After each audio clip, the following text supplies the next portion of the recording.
Hello, and welcome to Cosmere Conundrums. I'm your host, Nemo, And I'm Roman. and together we are marching through the wondrous world of Mistborn, the final empire, the first book, mostly. Almost perfect. Almost perfect, yes.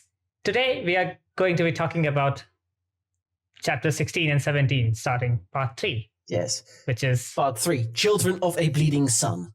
yeah, these are interesting chapters. Filled with world building, and I need to rescind the statement. This is 1800s. Mhm. It's just 1800s without gunpowder. Yeah, the setting is quite interesting because it's usually what you see in fantasy. This time period. Yeah, you don't very often see a fantasy story delving towards the Industrial Revolution Mhm. unless it's veering towards steampunk. Because with industrial revolution there comes a lot of like baggage, added baggage. That, I also think it's just, you have to take it. If you don't have gunpowder in your world, Mhm. you need to figure out how did everything develop without gunpowder.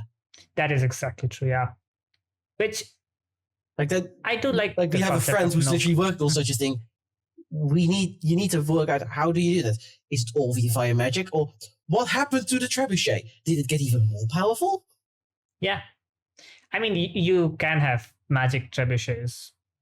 Those are usually present everywhere. Well, yes, but it's more in things of could they, like, do they use magic to extend its reach, or do they develop physics in a way that we didn't? That is quite true. Yeah. Anyway, Like, I can imagine that if you are in a world where you've got no gunpowder and you need to develop more better siege equipment, and you discover the laws of gravity, you might be able to start figuring out how to make them better in ways we just wouldn't think of. yeah, that is quite true. Yeah, like we got access to smoke powder and gunpowder very early on, and from Yeah, 900s, Making- I think. from making explosives, we graduated to making cannons, and then obviously, Yes, to be fair, it was a case of we use it for fireworks and pretty lights, and then Europe got access to it. yeah, very much. Now, And Europe decided to make and Europe decided we are having a metal tube, Mhm. massive metal tube, and we put a ball of metal in it. yeah, Did not always go to plan. Just ask a King of Scotland. anyway, part 3. So we begin with a tiny epigraph where we get a little background Yes. on the author. We learn where he's from, that he doesn't really come from Kelenium, but a very small and Yeah. unimportant village near it. And that he was Yes, the son of a blacksmith. Mm-hmm. Yes, but also, which makes sense in a world where metal is all that important and all that, it makes for a very fun and logical collection. That is quite true, yeah. What I did note, Mhm. as far as I'm aware, Kelanium and Cordell don't exist anymore. Not that we know of, no. And it's interesting. It fully feels like whatever the Lord Ruler did, because this is the Lord Ruler. Yeah, We learn that later in these chapters anyway. It fully feels the disaster destroyed everything might actually be the Lord Ruler's fault. I mean, given that... Because none of it, the entire world is different. We learn in these chapters that plants clearly evolved very rapidly, very differently. Yeah, And none of these empires obviously exist anymore, and everything is different. yeah, nothing is the same anymore. We do learn that the author, whoever that is, well, the Lord Ruler, as we'll learn later, has Can we a call him habit of Mickey? getting into trouble. Call him what? Can we call the Lord Ruler Mickey for now? Mickey, yes. Mickey gets into trouble a lot, yes. Okay, let's not. Yeah.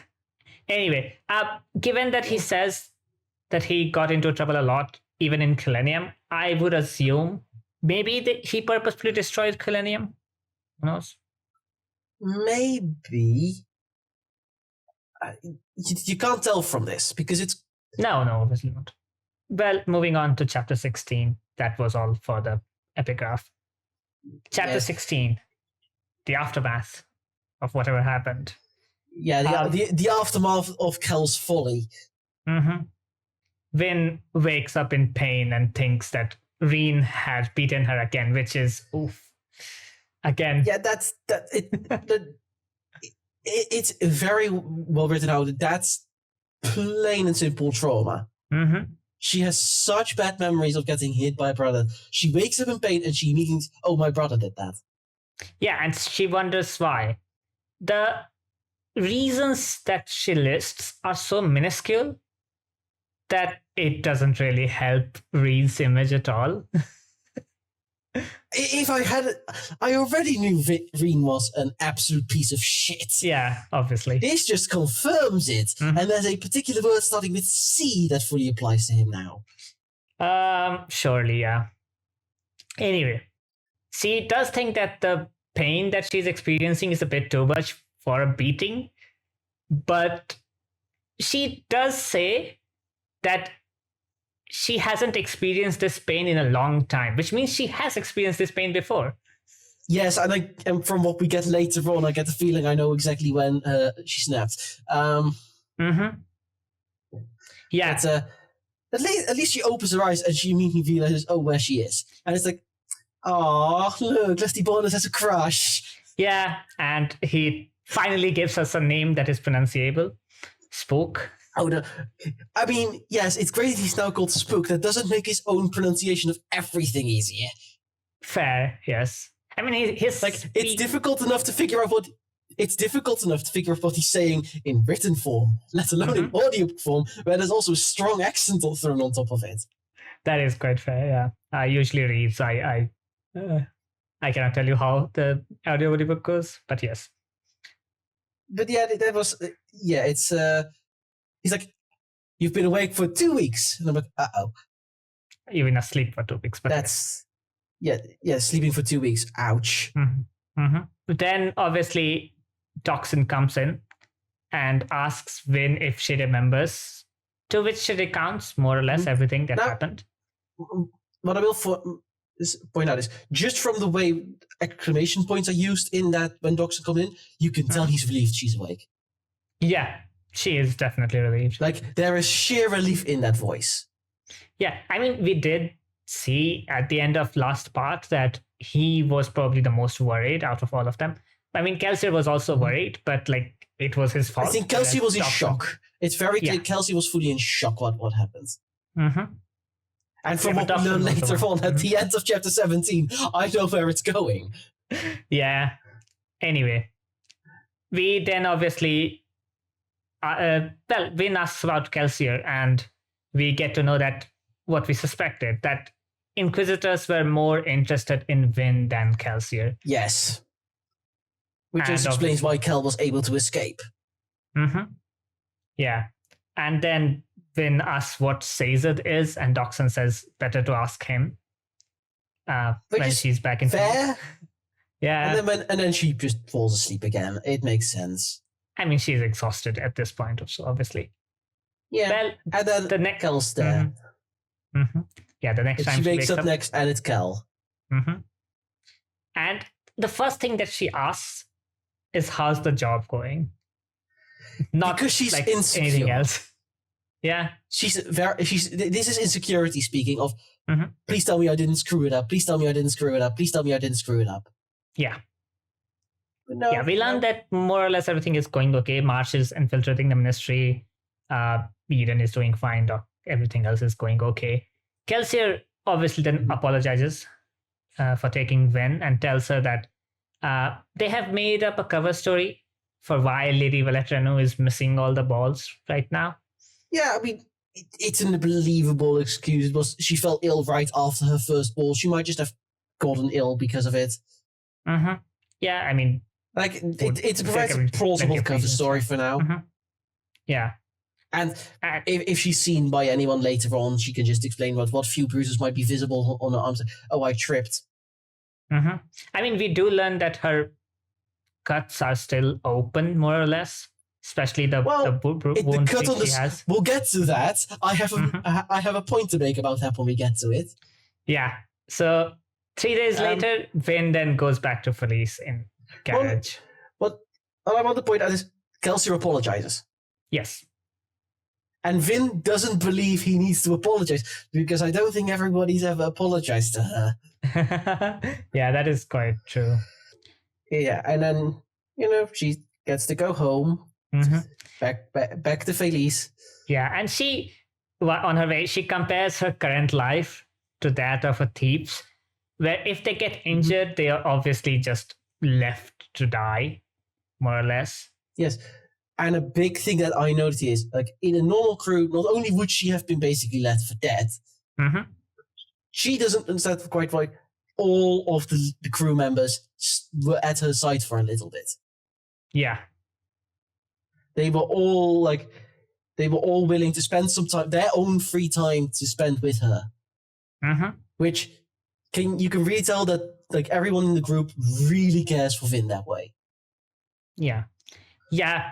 And most then notably, obviously Lester Bornus had spent time with her, a metric ton of time. And it's like, that kid has such a massive crush on her. Yeah, that would make sense. While she is thinking this, again, Reen's voice returns to caution her against it, which she chooses to ignore, thankfully. Vin wants to feel useful and return to her job of infiltrating and practicing allomancy. But she knows she's not invincible. Sadly. Yeah, I will point. Yeah, that was one thing that Kelsier did mention. Like when Vin asked, "We're not invincible, are we?" And Kelsey's like, "No, we aren't." Which, yeah, I get the feeling that even Kelsier was probably a bit overconfident. Definitely. Yeah, definitely. We then arrive in Felice, and Lord Renew is waiting outside to receive Finn. Yes, and this was one of those things, yet another example of, so even Lord Renew, who because of his role, has to act very aloof and a little distant. Even he's worried enough to go see her straight away, even if he's still fully in the role of Lord Renew. Yeah, but he also has to keep up appearances. Yeah, but so. she's officially she only went for a ride through Luthadel. There's no reason why Lord Renew should be there. No, he's there he's there just because he wants to dote on his favorite niece, but it's also because he's personally very, very, very, very worried. And Finn wonders if he ever breaks character. However, she herself slips into the Velatrinuk persona very easily, which is quite a nice contrast here. It's like snap and she's back in the role. Exactly. And at the same time, wondering about Lord Renew is such a good contrast. Like this, she doesn't realize that she's doing it herself while wondering about someone else's role in the job. Anyway, Vin immediately goes up to meet Cazed and sees him. Yes. Wearing what I also point out is I want to point out is that she's burning pewter just to get up the stairs. Yeah. She's clearly overtaxing her body, but she's burning pewter to allow her to be able to do it. Yes. Anyway, then... But yeah, Cazed is wearing spectacles. Yeah. And studying the book, obviously. We have never seen him. Even Vin wonders why.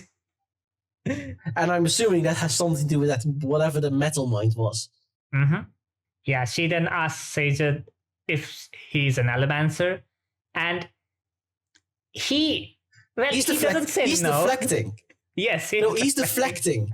He's deflecting, but he's not deflecting in a I don't want to tell you. It's a deflecting in a get to the right question. Yes, he tries to refuse her points until she says that Cazed killed an inquisitor, to which he says he simply distracted them, similar to what Kelsier did at the beginning of the book, basically.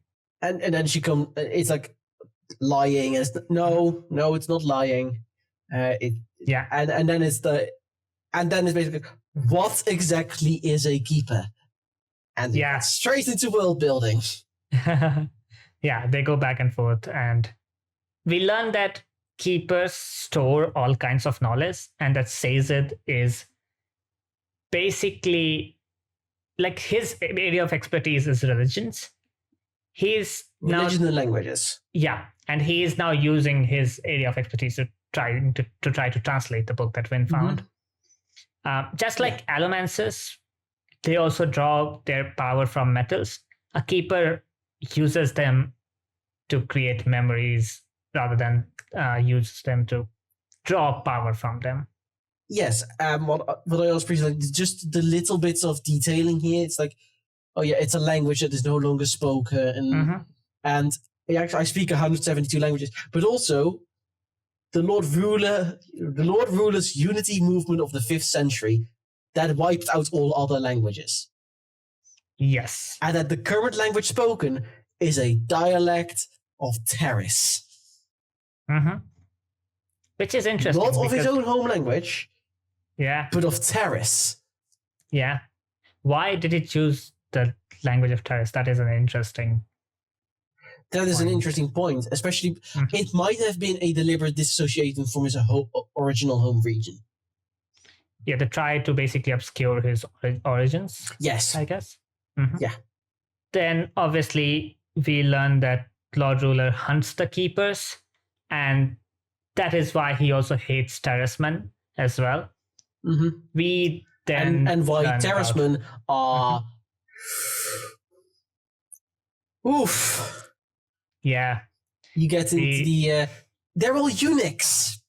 Yes. And not only they are all eunuchs, there is a breeding program that controls how many of them will there be and who will do what job. Yes. And it's like, oh Jesus Christ. Yeah, that's I thought house elves were badly treated. This is the perfect example of a people who have truly been broken through generations. And even still, it's not perfect. No. And you see this even in like Caesar's behavior when he says that saving Finn was also an act of obedience that he did. Like everything he does is out of obedience. Caesar is a rebel, but he's still a steward. He's still conditioned to be this way. And he literally cannot stop himself. Yeah, like he tries to go against his programming, but obviously you can't really get out of it 100% all the time.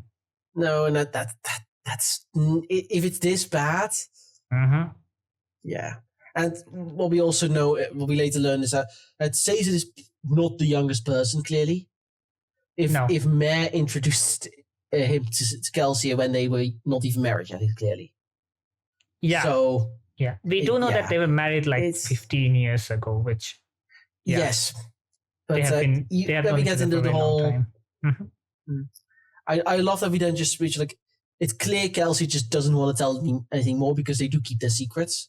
And Vin does actually accept that. Yeah. Yeah, Vin asks... She wants to know more, but... And then she just asks, who betrayed Kelsier? Yeah. And we finally get into that plot point.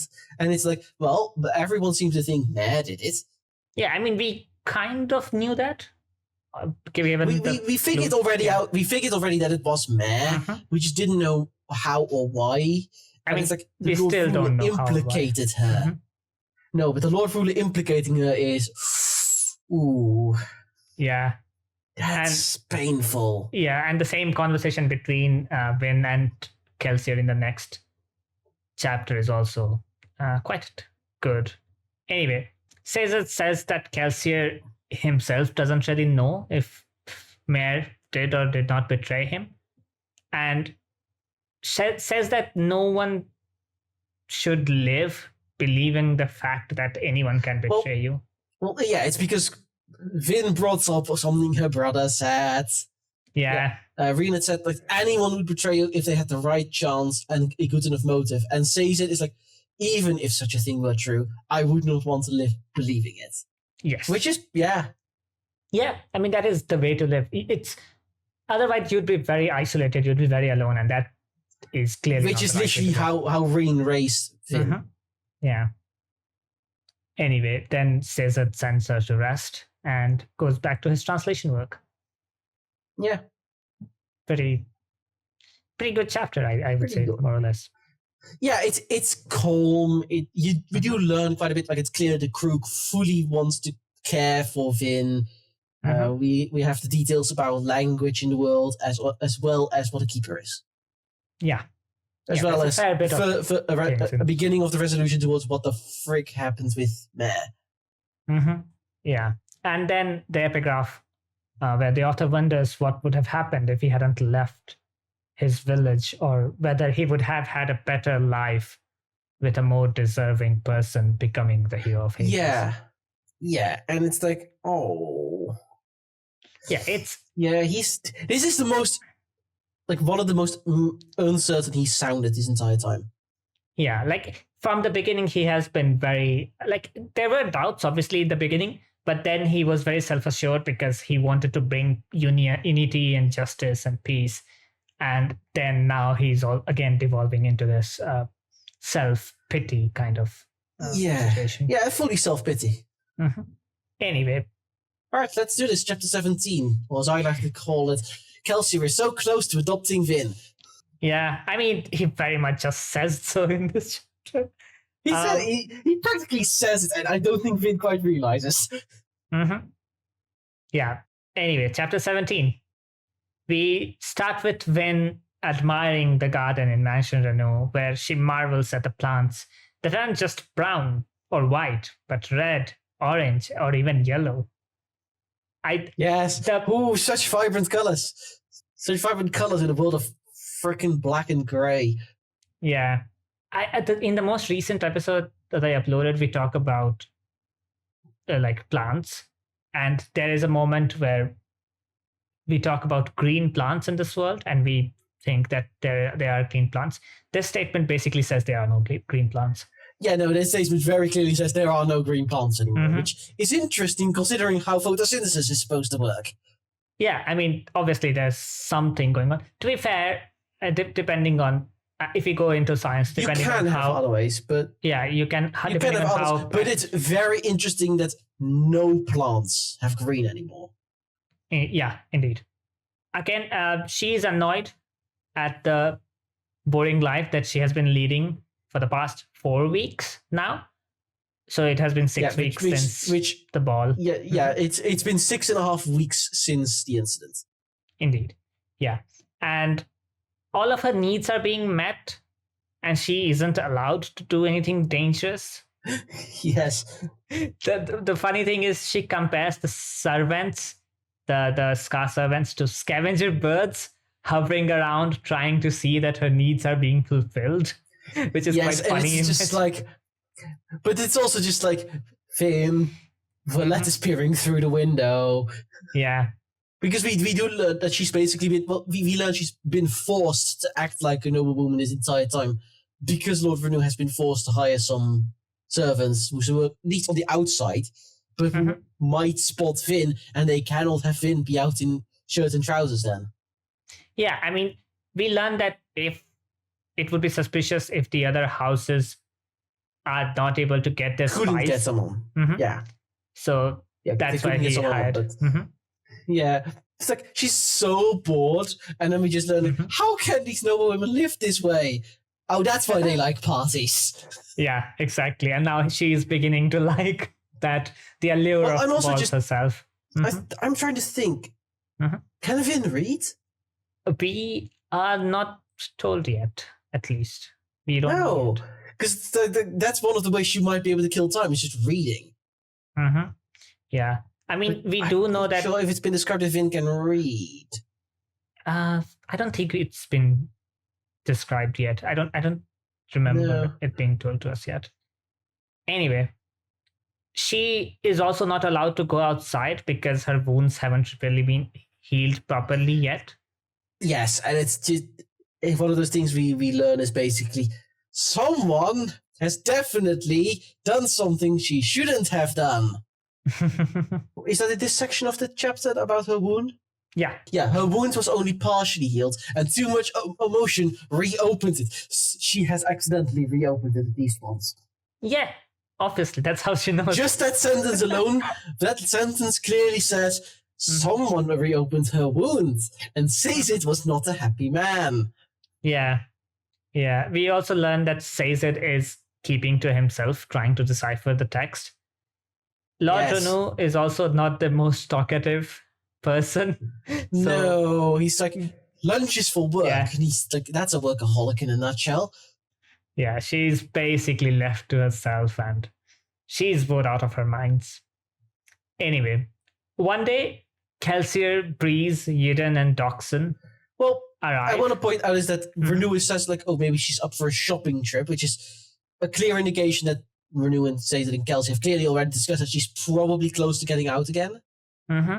And it's like removing like the stud she wears in her ear, and Renew says, you might want to replace it, and Finn is like, no, don't even think about it. Mm-hmm. Yeah, I mean, that's her And that's one possession. And Renew's clearly annoyed remark is cut off by a character arc from Luthadel. Yeah, and this time Kelsier, Breeze, Yiden, and Doxson arrive. And Vin perks up finally. We learn that because something is happening. Yeah, I mean, they decided to have a meeting here so that both Lord Renew and Veen could be included in the meeting. Yeah, because Ham's away training the army anyway. Yeah, we learned that Marsh Kelsier doesn't attend most meetings. Yeah, Marsh is trying to infiltrate, so it would probably not be a good thing if he attends a meeting and that gets seen trying to go around. Anyway, we learned that Kelsier has become more sincere, and Vin thinks it's probably for the better. It's for the better. It's also making his already natural charisma come out even more. Yeah. The meeting starts, and Vin immediately jumps in, asking for information about the recruitment and the job in general. Well, I think a big thing is they're asked like how they're doing, and Renew says we're doing just fine, and Vin full blown interrupts. Mm-hmm. Yeah, Lord Renew is slightly annoyed. No, it's not. It's a no. We aren't. Renew might be doing fine, but Vin is done with this. Yeah, and then they go into what's happening. Yeah, Vin even sees Lord Renew's sort of dissatisfaction, but just says that he's just another crew member, and so her voice matters just as much as his, which is probably the first time that Vin has actually tried to speak for herself. This is the first time she's not hidden away. Mm-hmm. She's asserting her own position. Yeah. I think what's happened is she's actually slowly realizing that these people actually want to listen to her. Yeah. She's realizing that her voice, at least in this group, will be heard. Whereas previously, even though it was heard, she was beaten down by Cayman. Sadly. She is gaining some self-confidence, which is probably for the better. Anyway, Kelsier remarks at this and obviously says to Vin that she's finally speaking, more or less. Vin obviously says that being shut is driving her insane, basically. Yeah, at which we get, well, most people would envy you. Mm-hmm. Anyway, Doxson then gives an update, and Eden says that they may have to increase the recruitment efforts, to which Kelsier by says sacrificing that, security. Mm-hmm. Yeah, to which Kelsier says that Ham is quite pleased with the army's training as it is going currently. At which point we get a very fun remark from Reese. Mm-hmm. Yeah, Ham can be a bit too optimistic. Yeah, if the army were made up of one-legged mutes, he would praise their balance and their listening skills. Yeah, that is quite funny indeed. Anyway, they also say that Marsh will soon find how to deal with Inquisitors. Which No. Vin is saying he will find Gal is saying he will find the answer. Mm-hmm. He is not certain he will find the answer. Fair, but like, since Mars has more or less infiltrated the ministry at this point, what do you think would be the way to deal with the Inquisitors? I genuinely do not know. Yeah, because that's... Drop them in lava? They have volcanoes? Yeah, but... Drop them in lava? Yeah, but they do not have like Lavabending in this world. No, but they have volcanoes. Fair. We'll see. Anyway, Caesar then tells us about the tome, they found, and that it is a journal of the man And who it's- became the Lord. Yes, Builder. and it's the journal we've been reading Mhm. excerpts from. And it's like, oh, that's nice. That is a very nice thing to do.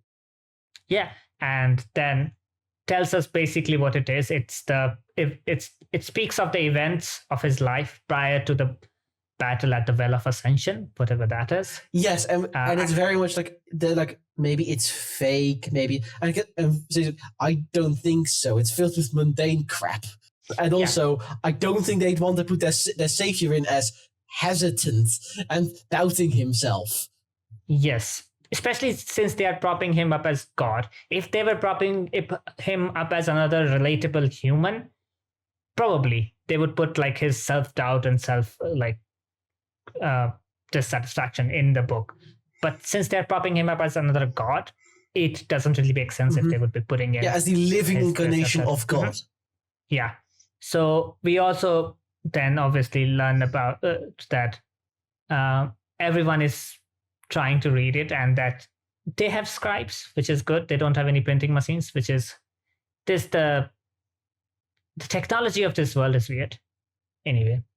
And then we get into the whole Finn needs to start getting back into her work, and Kel's hesitant about that. And he says it could be dangerous, and you've been through a lot. That's not wondering if she can do it.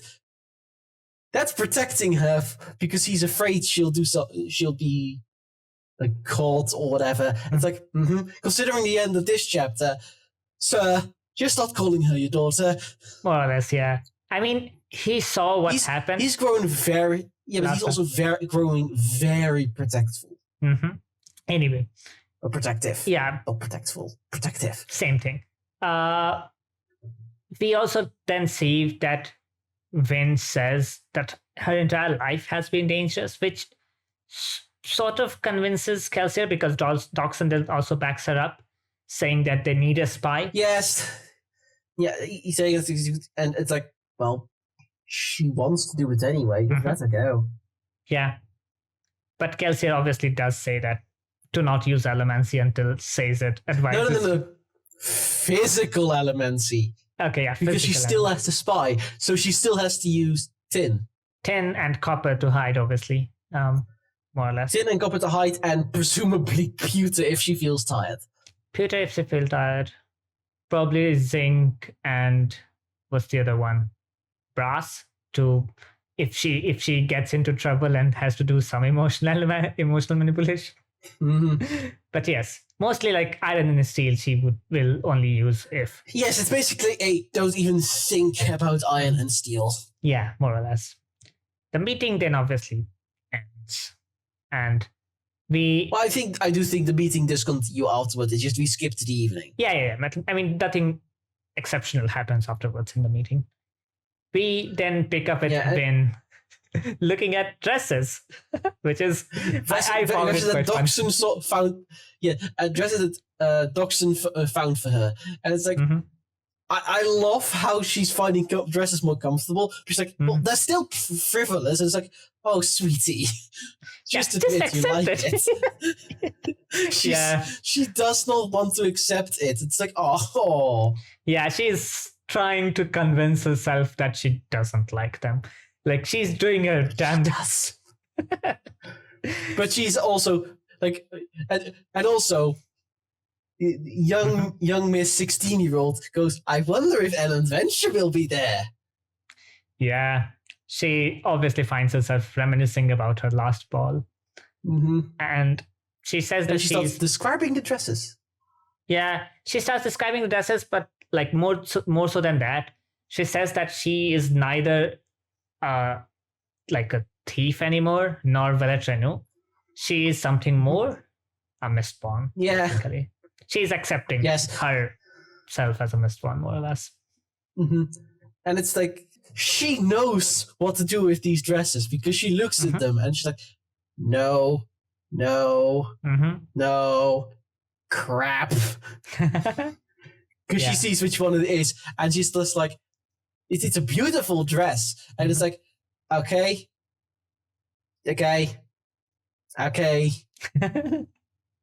She's going to stand out, is what I'm saying. Yeah, she's trying to at least be noticeable. But also, how did I get to this? This thing would be impossible to hide in. That's kind of the point. Yeah. I mean, to be fair, like in her previous ball, she was more or less reframing herself wearing the dress into sort of a hiding. But now she is wondering how she will be hiding in a dress, which is quite an interesting narrative jump. Yes, but what's also interesting is that I don't think it's quite clocked with Vin just yet that she needs to dance at this ball. Mm-hmm. Yeah. I don't think that's, but because unfortunately she hasn't had that training in that because two people went into the palace that evening. Yeah. We'll see what happens. That's going to get interesting. She'll have to excuse herself again. Yeah. See, obviously, she's going to get. I think what's going to happen is she's going to excuse herself again, except for Ellen. That would be interesting. Yeah. Everyone is asking her to stay away from him, and she's just including especially Sazed. Yeah. And she's going to take advantage of when Sazed goes to the steward's meal. Yeah. Finn is too rebellious. Kelsier says so. Yeah. Anyway, Vin then sees Kelsier and follows him to the balcony. No. I want to point out that her room is guarded at night, so she can't escape. Yeah, that is quite funny. Yeah, Sazed does not trust her to not bugger off again. I mean, she did show that last time, so obviously. No, but he's afraid she will just escape. Yeah, obviously. Vin then talks to Kelsier about how everything looks wrong. No. Kelsier. Kelsier's like, does it ever look wrong to you? As they are looking over the wilderness and the setting sun. Yeah. And Vin doesn't really understand what he means by it. So Kelsier says that the world isn't supposed to look like this, basically. Like red sun, brown and white trees, and so on. Ashfall everywhere. Yeah, the smoky black sky. Yeah. And then he pulls something out of his vest. And I'm just like, okay. And it's a picture. Yeah. Of a flower. Yeah, and Vin doesn't understand. I love the description of it. It depicted a strange shape, something like a plant, though not one Vin had ever seen. It was too flimsy. It didn't have a thick stalk, and its leaves were far too delicate. At its top, it had a strange collection of leaves that were a different color from the rest. That is the most interesting way I've ever seen a flower described. I mean, if you don't know what a flower is, and it's perfectly, perfectly describing what you'd think of what this thing is if you don't know what it is. Yeah, 100%. And Kelsier says that these plants or flowers were beautiful and had a pleasant smell. And Vin asks, like fruit? And it's like, fruit doesn't come from flowers anymore. Yeah, I mean, technically, they're even. This world is so messed up that fruit does not come from flowers. Yeah, I mean, technically on Earth, we also have some fruits that do not come from flowers. Well, they have flowers, but they are like very tiny and not noticeable. But yes, this world is completely has turned it on its head, and there's no flower at all. I was going to say. Yes, more or less. And then we start learning more about meh. Yeah, we learned that the picture belonged to his wife and that she was fascinated with the pre-ascension times. And Kelsier, Vin asks Kelsier why he keeps the picture even after what she did. To which Kelsier says that... Can we hold on the discussion of the pits and everything? Because I want to point out something that I noticed about Mare. What? Well, she was a tin eye, and she had a fascination with pre-ascension time, and he thinks that's what led her to the underground, and she's the one who introduced Kel to Sazed. I think Mare might have been noble-born. I mean, she is a misting, so it makes sense that she's noble-born. Well, that doesn't matter though. There's clearly a lot of them out there anyway. Yeah. Considering like Breeze has an entire crew of people he can split up to have multiple. Yeah. It's more, I think, like it might be that says it was her steward or something like that. That is interesting. Yeah, just like Kelsier. Kel is half noble. I think Mare might have been full noble. Also, you don't think she had any scar? Like, well, any scar? She might have, but she was at least raised noble. If she had access to a steward. Yeah. And although that, led her to the underground. Mm-hmm. If she'd been a regular scar misting, she would have probably been in the underground anyway, or she would have been picked up because she's a misting. Yeah, that is quite true. So I think Mare might have been noble-born. Which is why I wanted to pause on that. Yeah, that would make sense, given... I mean, where would you even learn about pre-ascension times? The only place the only place would have to probably be the great houses. The great houses, which puts the very in perspective where she came from. On top of that, Kel has a lot of knowledge about the great houses that even someone who was raised as a bastard would probably not have had access to. Mm-hmm. And again, Sazed had to have come from somewhere. Yeah. I mean, Sazed is clearly the source of knowledge for Kelsier, more or less, in a lot of stuff. Well, these days at least. These days, yes. So, yeah. Who's to say he might also have been the source of knowledge for? Yeah, there's also they knew they figured out the layout of the palace. Yes. Which now it is an interesting one. How would they have scouted that? That might genuinely be maybe, but they deliberately do not trust like that kind of information constantly. I mean, Kelsier doesn't, but yeah, if you have 5 different sources, you can corroborate and make it more or less okay. It might also have been that Mare might have just visited the palace at one point. Could be. As a noble lady. Mm-hmm. Especially if I don't think the implication is she was from one of the great houses, but that might also be the case. Yeah, I mean, given that the Lord Ruler seemed to know her. The Lord Ruler seemed to know. That might also have been one of the reasons. It might genuinely not have been Mare who implicated everything. Mm-hmm. But maybe the Lord Ruler recognized Mare at one point. That would make quite... During a scouting mission, and he devised a trap. Mm-hmm. That would make... And that might also have been why it took her so long to go to be sent to the pits, because he interrogated her about it. Yeah. Yeah, we clearly need to learn more about Mare. Yeah, we still have a lot to learn, because... Mm-hmm. Kel has not processed her death. Yeah, I mean, Kelsier does say that you don't really stop loving someone when they betray you. And there's a very good 12th Doctor quote, or the best Doctor there is, where he says to Clara Oswald that, "Do you think I care for you so little that betraying me would make a difference?" That's, I don't remember the episode, but it's after Jessica. I mean, you are wrong about the best Doctor, but... No, 12th Doctor is the best Doctor. We can do a ranking at some point. 12th Tennant is the best. Tennant is the best. Tennant is the best. Second, probably, but 12th is the best. Anyway. Nah. We'll rank them at some point. Anyway, that... Do we need to include Classic Who in that?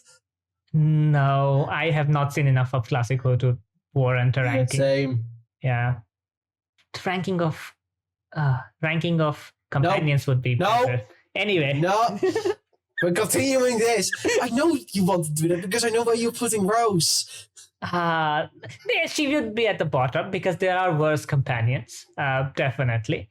But she would be in the middle somewhere. I'm doubtful from what you've told me. Anyway, we will see. The pits. Yeah. The pits. Yeah. Vin asks, how can you still love her and how can you still trust people? And Kelsier says that given a choice, he would still do everything the same way. He would still choose to to love and be betrayed. Mm-hmm. That's love. Yeah. That's also called not processing your emotions. Yeah. I mean, besides, Kelsier does say that he doesn't really know if she betrayed him. Yeah, Because- and he even blames himself Yeah, a for her bit death. for Mare's death. Hmm. Yeah, like he does say that Mare always said that she didn't betray him. And I mean, given the type of person Mare, at least from what we know, feels like she didn't. But yeah, No, especially because Doxson doesn't seem to believe it either. yeah. Anyway, so Kelsier does say that Lord Ruler thanked her for betraying him when he got them, and that is probably what is creating this conflict in Kelsier's heart over whether or not she betrayed him. Mm-hmm. But she didn't betray the rest of the crew. Yeah. Anyway. And Kelsier wasn't a Mistborn at the time. He had no powers. Mm-hmm. He was just an extremely good thief. Yeah. Yeah. Then Kelsier was sent to the pits, and a few weeks later, even Mare was sent to the pits. And that's where Mare died a year later when Kelsier snapped. And we learn that snapping is when an element unlocks their power. Yeah. Which is what I referred to earlier. It's that clearly the last time Vin felt pain this bad must have been the time she snapped. Yeah, that seems quite likely. Because that is. I also just wondered, what does Vin do? Mm-hmm.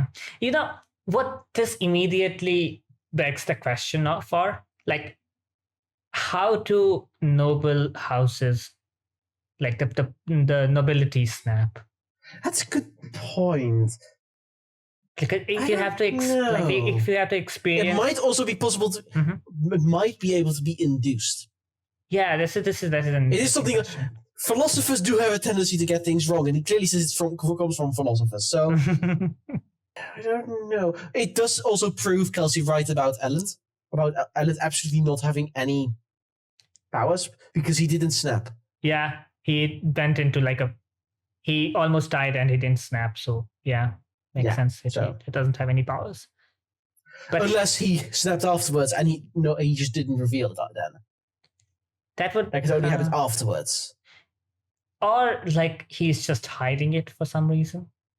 What I mean is that he might not have snapped at the time and snapped that night. Kel did not snap right as Mare died. Yeah. He snapped afterwards, but yes. But we reached the end of the chapter. Yeah, and it's Yeah, I mean, before that, Kelsier does say that he wants to fulfill Mare's dream of a world with flowers and green plants and no ashfall, which is probably why he's doing what he's doing now, and he has basically joined the rebellion. And yeah, that does give him a motive that is not revenge. Yeah, it's not revenge he's after. Mm-hmm. Partially, it's revenge he's after. I mean, the revenge is there. It's not eliminated completely. But he also has a goal in mind. Yeah. Anyway, he also says that he doesn't want to be responsible for something that happens to Finn. And that given him talking about Mare wanting children and he doesn't. Yeah. Mare wanting children. And I want to point something out. Let me just look where it is. A child, a daughter perhaps, with Mare's same dark hair and Brazilian stubbornness. And there's a flashing arrow over Vin's head. Mm-hmm. Yeah. That's basically him saying that I see you as my daughter without saying it. Yes, because he can't process that. No. And to be fair, he only realized that after Vin got injured. I don't think he properly knew. I don't even think it's also very clear that Kel wasn't even planning on saying this. No. It's Mare wanted children, Kel said suddenly, and it's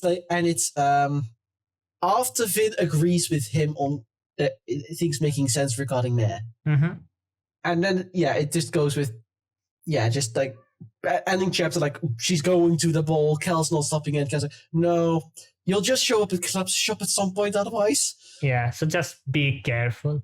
That's all he says. Yeah. And then I'm glad you decided to join us, Vin.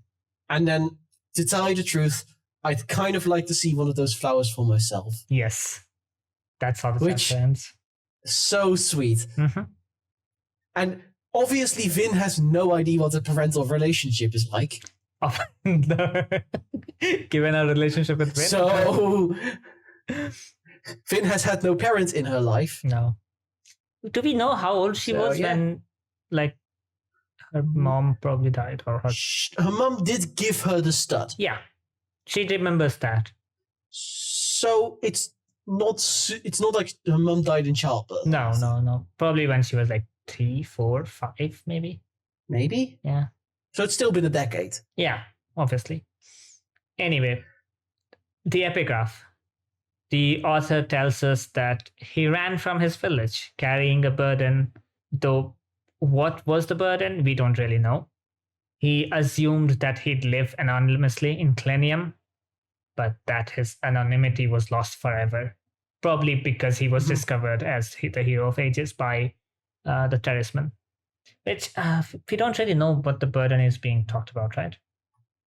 Is it like, because it's the burden he's been talking about. It's the thing he's basically lying about, and it's why he's so nervous about everything. Yeah, we don't really know what it is. I mean, it's dealing with whatever that stuff is. So no, but that's the thing. His anonymity was taken in Klenium. So, and he has the burden even before that. Yeah, because I assume someone proclaimed him. Like that first holy man or whatever it was that proclaimed him as that might have done that in Klenium. Yeah, so and once he actually started doing things, his anonymity was gone forever. Yeah, because everyone in Klenium already knew. Yeah, but that's the thing. He had been carrying a burden from before even. So what is that burden? If that is not him being the hero of ages, which was obviously thrust upon him later on. I don't know if I'm reading this right. But he's saying, like, I am slowly coming to understand that anonymity, like so many other things, has already been lost to me forever. I mean, it's clear, probably particularly this later on in the journal. At that time, anonymity is lost to him forever. Oh, yeah. He is the emperor, more or less, of the world, so... Yeah. But yeah. These were good chapters. Yeah. I mean, these were basically just the Fallout chapters and so Fallout and world building a bit. World building and establishing like more motives for both Vin and Kelsier. Yes. And furthering along their relationship to becoming closer and closer to a father-daughter relationship. Yeah. So basically we have had like this is basically we are us entering in Act 2. Like the Act 1 ended with Vin. About halfway through the book, I think, at this point. Close to just halfway. Yeah, I was talking more in a 3-act structure way. So, like the second act. Yeah, but yeah. Yeah, but yeah, that's basically the chapter. I did not realize that the next 2 parts are far longer than the first 2. Yeah, I mean, it'll probably be her going to the ball again. So we'll see what happens. Yeah. But that was that. Yeah. So see you next time, more or less. Yeah. Bye-bye. Bye-bye.